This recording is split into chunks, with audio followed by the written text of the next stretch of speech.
Hey, welcome back to From Scratch Ranch. In this video series, we are going to start our vent hood build, or custom vent hood. This is going to be a vent hood up here, a wood one that I'm going to build out of some cedar that we're going to mill from our own forest on our new Wood-Mizer LX25 sawmill. Before we do that though, we need to build a framework, a 2x4 framework up here to attach this vent, this exhaust vent here that I just picked up at a big box store. We're going to put that on there and then we're going to wrap the whole thing in that custom milled cedar. So this vent hood here, this exhaust vent, it's just a standard vent hood that I just bought, and the key things that I was looking for were the controls underneath. Okay, so the switches for the light and the vent are underneath, not on top. And that way I could wrap this all in wood and not have to worry about all the controls being up here, they're underneath. The other thing is the exhaust cutouts. So if I wanted to convert this to a true exhausting out through pipes, I can connect it, or this is ventless where I can just use the charcoal filter that's in there and recirculate it. So I've got the options. Right now I'm going ventless because I don't want to punch a hole through my wall. And if I ever do need to convert it over to a vented, because we do some serious cooking in here that's going to require that serious of a venting system, I'll do that later. So for now, we're just going to go ventless and build this framework up.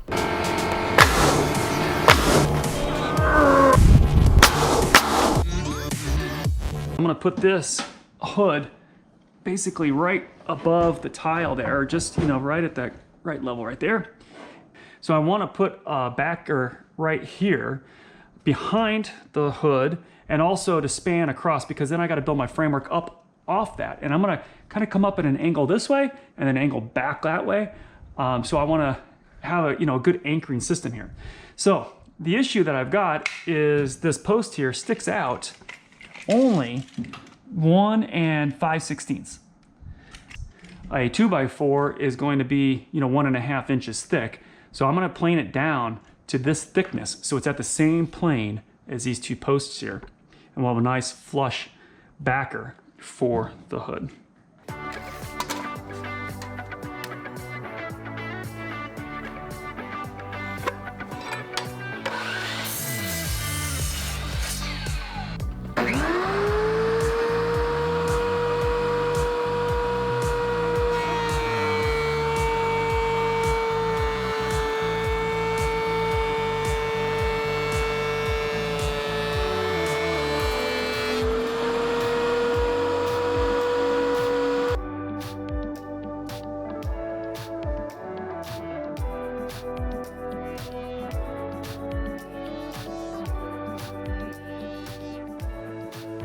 All right, so let's see how this fits. Yep, that looks really good. Nice and flush. So now I'm just gonna mark where the stud is at, which is right there. I've previously marked that.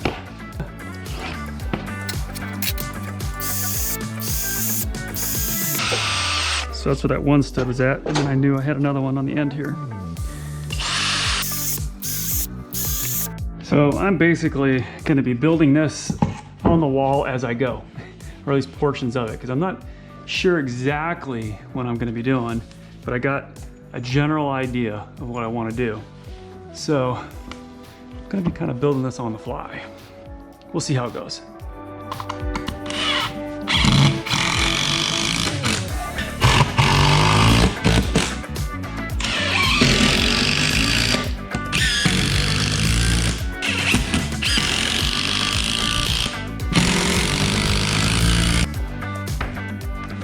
That should do it. Okay, so now that I've got my backer up there, I need to build a box, basically, frame to hang this from. And then I'll be able to screw that into this backer board and into these studs and really hold that up. And that'll give something for this to hang from. And then I'll reinforce that with more supports going upwards as I build up the hood.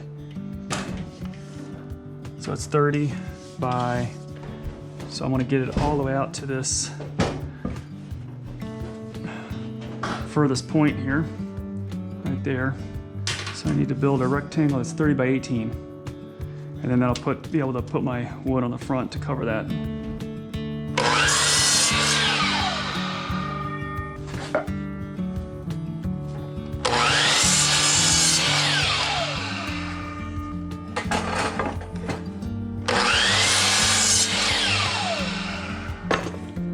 put it together. Okay.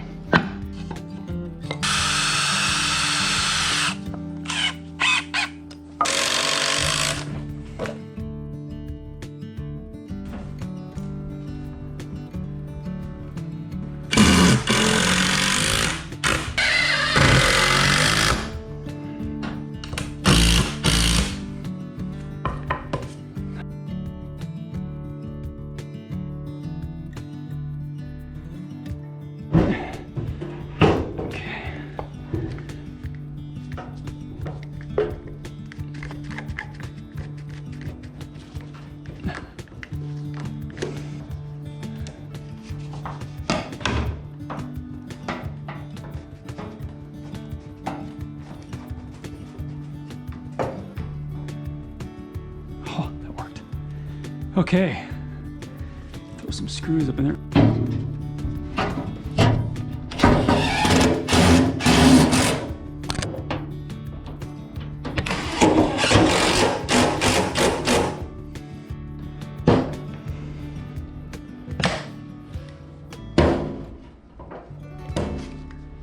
Okay, great.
Moment of truth. You want to turn it on? Oh yeah. That one? That's a light. Yeah, got light. And a fan. Oh, you got a fan. And it's blowing dust everywhere. Yay. Let's try that off. Okay. Success! All right, so now that I've got the vent attached to the framework down below here, I need to build the framework up further above. And it's going to angle in on the front and on the side. And then after that, I'm going to, attach all of the cedar planks to it. But then on the corners, I want to trim it out with this angle iron. I got this great angle iron. I mean, this is just picked up from Lowe's. It's a 4-foot section. I'm going to go on the corners here, on the 2 front corners, on that angle in there, and angle that up. So it's a little tall at 4 feet, but I think because we got such tall ceilings in here, 16-foot ceilings, it's going to look great. So as I build the framework underneath it, the wood, I will cut, a compound miter in the front, probably around 10 degrees in both directions. It's about the angle I'm thinking of. So I'm going to start with the back pieces here, one up this way and one up that way, because it won't be a compound miter cut, it'll just be one direction because it's going to be flat against the wall there. So I'm going to cut those out, see how it looks as far as height goes, angles, all that, and then I'll worry about the front on the compound miter. So let's go cut those 2 back pieces and see how it looks. So I'm thinking my first cut is going to be just a 10-degree angle here. So moving my miter saw over to 10 degrees, locking that in, and let's just trim the bottom off. This full length 2x4 here.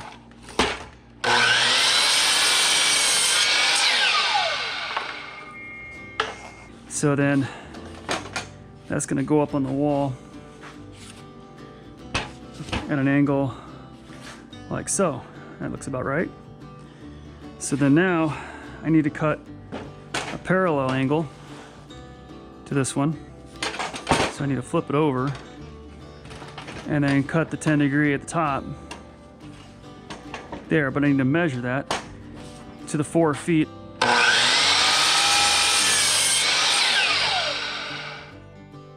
Okay, so on the back side here,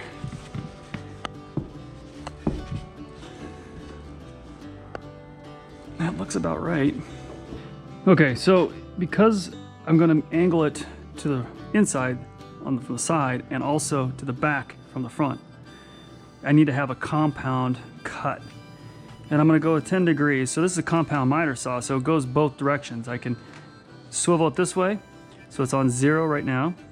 I can swivel it over to 10 and lock that in. And then I wanna cut it this way at 10 degrees. So on the back here, you can see there's 0 and over 15, 30, and so on both sides. So I just need to loosen this up and take this direction to 10 right there. Okay, so now I've got that compound miter of this way and that way. So let's cut the first cut. And I'm literally just cutting the end off, getting that angle right.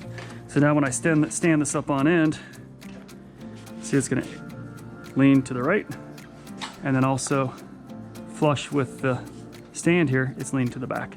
So leaning to the back, leaning to the right. Now I just need a flush cut on the four feet from this end. I drew my straight line, which is a 90-degree angle to the edge of the board, or 0-degree angle for the saw. And remember, I need to move this to a 10-degree angle. There, you can see my saw is not lining up to that line.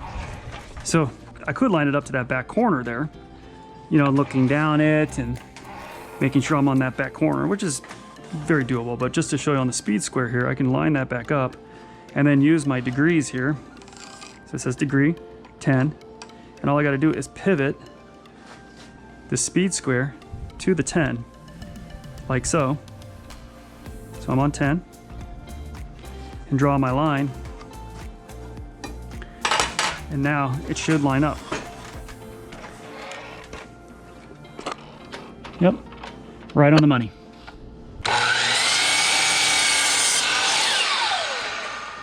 Now I gotta cut the right side. And what's really, really cool is I can cut the exact same thing as I just did and then just flip it over. So if I take this one, flip it over, twist it around, and now it's angling to the left and to the back. And my angle iron goes on this side. So the first step, keep the 10-degree angle this way and 10-degree angle this way, and we'll just cut the end off.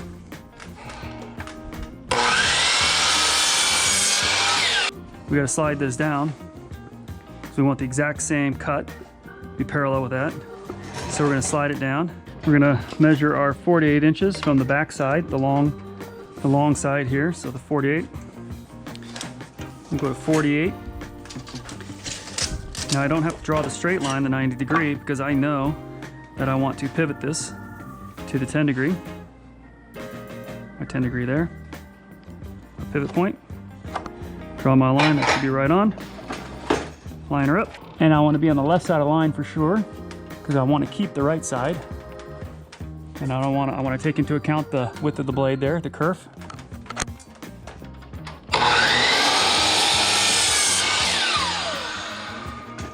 Okay, so angled that way, flip it over and around, angle that way. Now we have two identical pieces for our front. So I got my front and my back. I do think I want to put something on the bottom there. I'm going to build this frame, off the wall here, and then lift it up here and then attach it to the wall.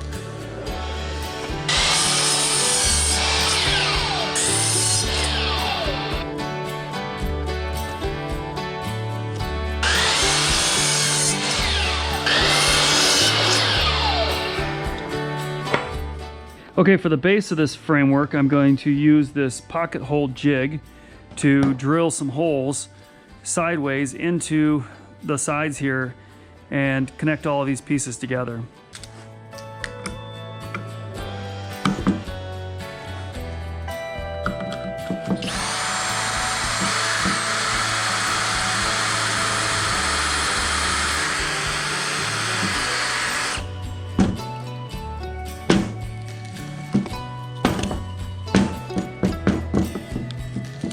So that way, when I screw these in, they'll screw in and into the side here. And it's basically toenailing it in, but hiding the tip of the screw in there. Looks a little cleaner. So I just need to do this for all the sides to connect all this.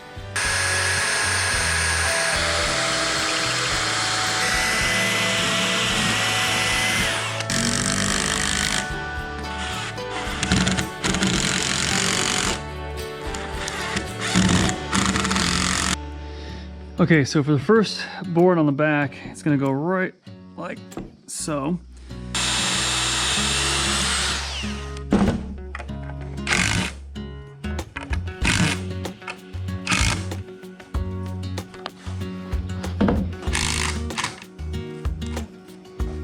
Okay. Okay, so I got that side done. Now for the right side.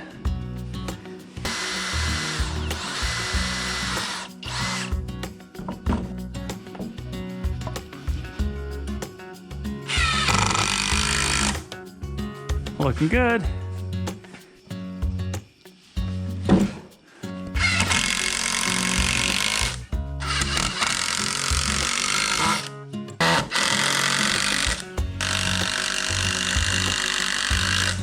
That should be pretty sturdy now. Okay, so the front goes on the same way, except now, instead of just leaning to the right, it's also leaning back. So I'm gonna do the same thing, 2 pocket holes in the front and 1 on the side, and we'll get in from the bottom.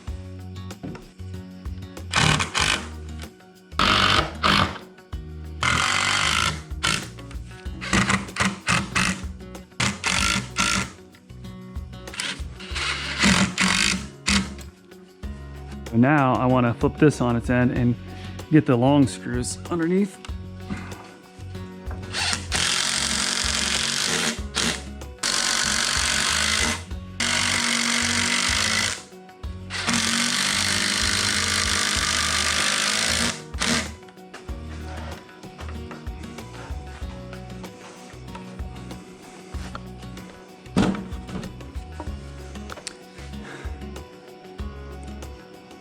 Set this on the ground and see how it looks on top.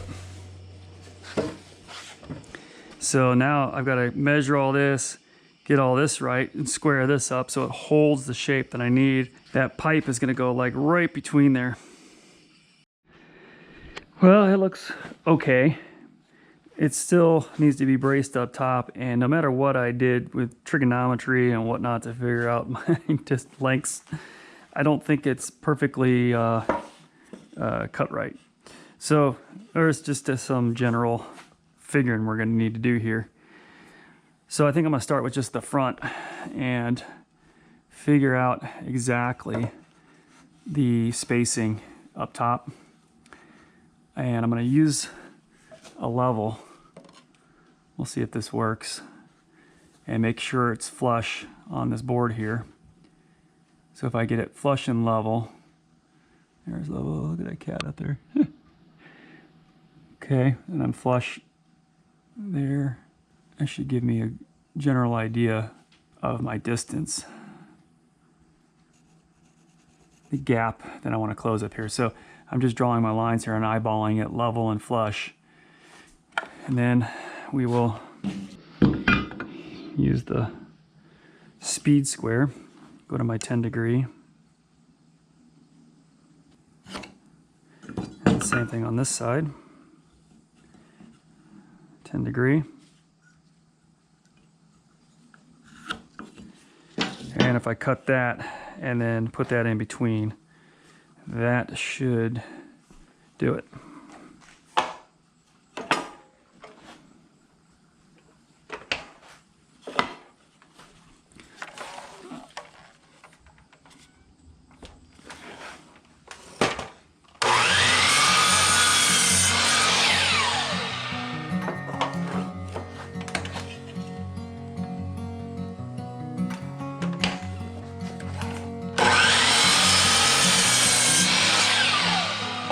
That looks pretty good. So I'll get this screwed in, and that will give me my reference point then for the back and the sides and how we do that. All right, drilled a few pocket holes, and we'll put some long screws in.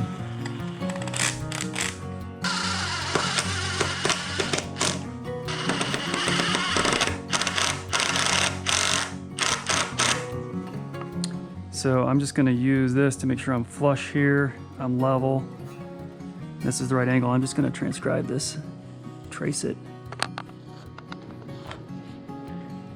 to get my distance there. And if I did it right, that should be an 11 degree, I mean a 10 degree. Yep, right on the money, 10 degree.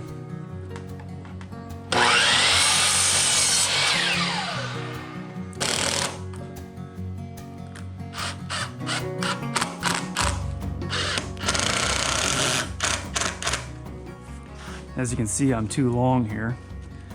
And that's because trying to figure out all the math was a little difficult, but I'm just gonna use my little Makita and just trim off the tops of these to get them to the same height so it's level.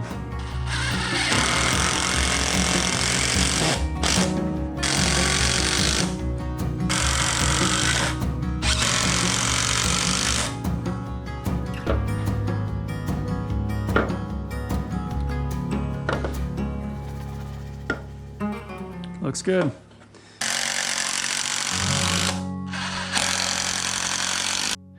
All right, I'm gonna just trim this off, and to make sure I get a straight line, I'm just gonna snap a line. Go all the way around.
I didn't really need the light.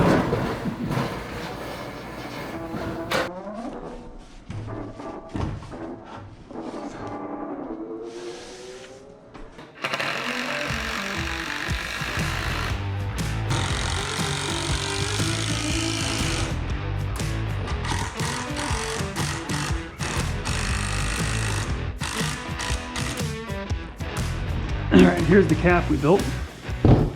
It sits on top, and I've drilled my pocket holes there.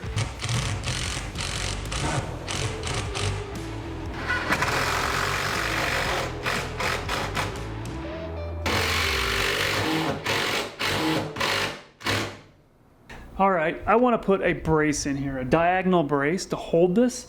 Up here you can see I've got my laser level going, that green line there, and that's showing where the stud is at. And I want to line a brace diagonally up, right up into that stud there, and anchor this into that stud right there.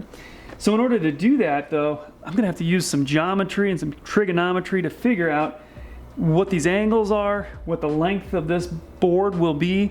So yeah, so those of you that think that you're gonna never use geometry and trigonometry in real life, well, here's a use case for you. Figure out all these measurements, the angles and the distance that I need there. I only need 2 measurements here, and we can get everything calculated from that. One is using Pythagorean's theorem. We could measure the base here, so 19 inches, and then our height here. And based on Pythagorean's theorem, a squared plus b squared equals c squared, we can find the length of our hypotenuse here. So I've got 19 on the base. And on the vertical here, the 2x4 is 1.5 inches wide, so I want to go 3/4 inch out from that brace over here so I can hit that top right there. So that's kind of where I want to get my height to, which is right there. So then I measure my height. So 19. So that should be easy. 19 and 19. That makes it really easy because then that means there's a 90-degree angle there. And if the same X and same Y, 19 and 19, 90-degree angle there, that means we don't need to use trigonometry to figure out these angles there because they're going to be 45-degree angles. So that's easy. If this wasn't, I originally was thinking of going higher, or if it wasn't going to be 19, if it was going to be like say 20, 21, 22, whatever that may be up there, then we'd have to use a sine inverse equation on a scientific calculator to get the sine inverse of the 19 and the 20 there, and it would give us the angle down here. And then we would just take the 90 plus this angle down here and subtract that from 180 to get that final angle up there. But this turned out really, really easy on accident, whereas 19 and 19 and 45 and 45 and 90, you can't get it any easier than that. So let's go cut it and see if it fits. All right, well, we still need to figure out the length of the hypotenuse, or the longer leg of this right triangle. So we've got our wall, our base, and then our hypotenuse. So it's basically a squared plus b squared equals c squared. So a was 19, b is 19, so 19 squared plus 19 squared equals c squared. So if we do 19 squared, 361, plus 19 squared, 361, equals 722, 722. And we needed, since that needs to be, that's squared, we needed a square root of, so the square root of 722 is 26.87, so C equals 26.87. That's gonna be the length of our board, and then our 45s on each end. Okay, this is gonna be my 45. So using my miter saw, gets my 45-degree angle there. We'll chop this end off.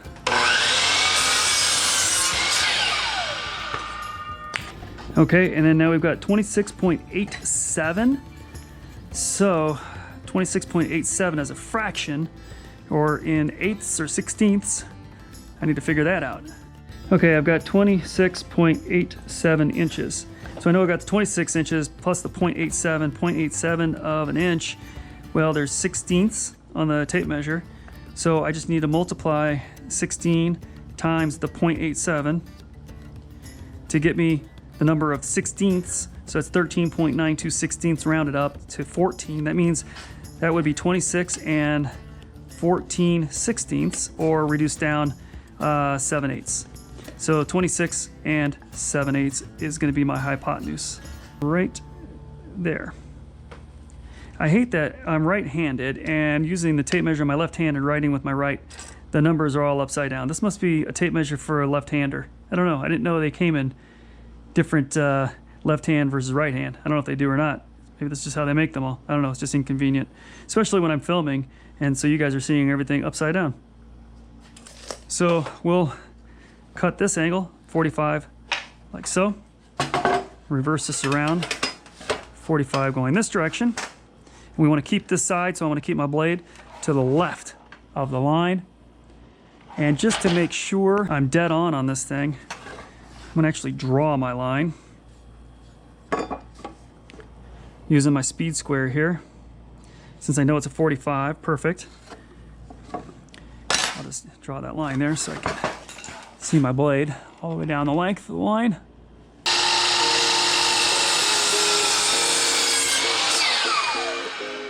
There it is.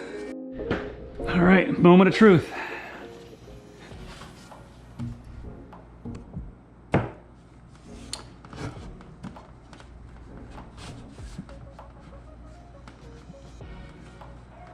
Looks like a pretty good fit to me. Right on the money. Look at how tight that is. Good, so we'll anchor this all in, and that should help give it a little bit more strength, especially when I wrap this thing in all that cedar. It's gonna get a little heavy.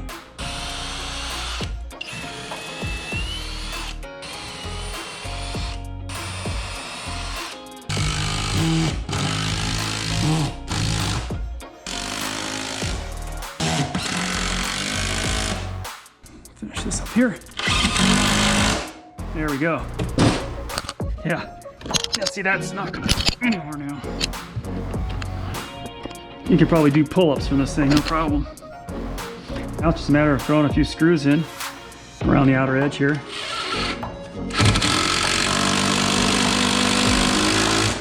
To secure it to this base that I built.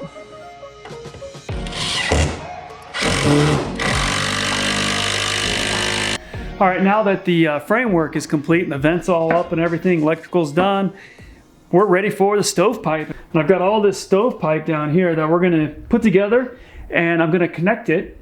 So it's gonna go all the way up and through that cap up there, and then out the top, and then I'm gonna have it go through the drywall and then elbow and make it look like it's going outside without cutting a hole in the outside wall. So let's get this stovepipe together and see how it looks.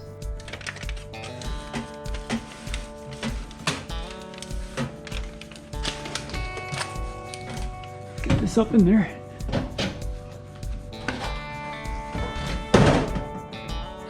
All right, for the way up top, I'm gonna put this on there.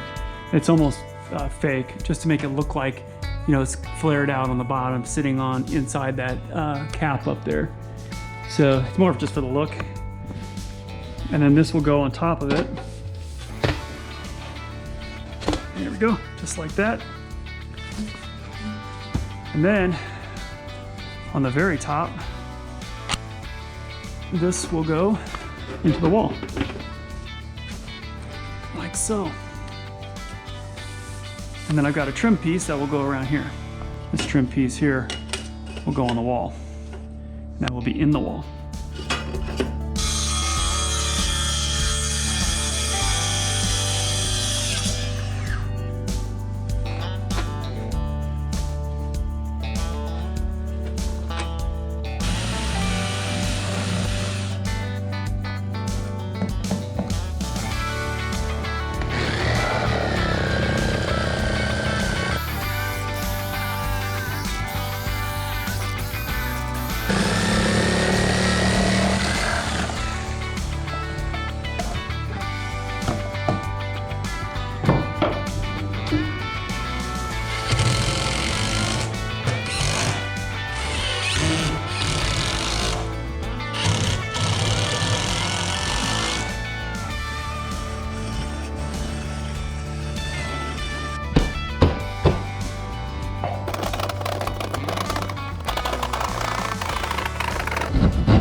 There we go. Whew, look at that fit. That looks great. Yeah. All right, yeah, I'm gonna put the cedar on the top of this too, so that'll hide that edge there. Yeah, it's gonna look good.